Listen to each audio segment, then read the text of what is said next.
Hmm. Allah yang Esa, Allah Tritunggal itu. Allah yang Esa itu, mengapa Allah yang Esa itu adalah Bapa. Nah, mengapa disebut Bapa? Bapa ini adalah sang sumber segala sesuatu. Nama keagungan Allah ini adalah Yud He Vav He. Jadi Bapa, Yesus, dan Roh Kudus itu sama-sama Yud He Vav He, karena ini gelar akulah aku, Ehi Asyur Ehe, yang artinya sang ada. Nah, sang Bapa ini adalah Allah itu adalah transenden. Tidak terhampiri, tidak kelihatan, dan tidak seperti apapun. Nah, sang Bapa yang adalah Allah ini, yang hakikatnya adalah Allah, di dalam dirinya sang Bapa ini memiliki firman, atau logos dalam bahasa Yunaninya. Logos ini adalah ilmu. Makanya teologi, dua kata Yunani, theos plus logos, ilmu tentang Allah. Nah, firman ini adalah daya cipta, pikirannya Allah itu, yang oleh firman itu dia menciptakan segala sesuatu.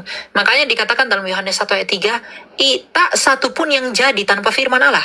Karena sang Bapa ini menciptakan segala sesuatu itu oleh firman-Nya yang hidup ini. Nah, selain memiliki firman, sang Bapa ini juga memiliki roh. Yang oleh roh itu dia menghidupkan segala sesuatu. Jadi Bapa, firman, dan Roh Kudus. Bapa, firman, dan Roh Kudus, inilah Tritunggal itu. Nah, kalau Bapa adalah Allah, maka pasti firman-Nya Bapa pastilah Allah, dan rohnya Bapa pastilah Allah. Tapi tidak ada tiga Allah, hanya ada satu Allah. Maka di dalam penjelasan Tritunggal ini, Bang Edis, tidak ada hierarki lebih tinggi, lebih rendah. Karena nggak mungkin firman Bapa lebih rendah daripada Bapa itu sendiri. Nggak mungkin roh Bapa lebih rendah daripada Bapa itu sendiri. Nggak mungkin. Jadi sang Bapa, firman-Nya dan rohnya, ini kita belum bicara inkarnasi ya.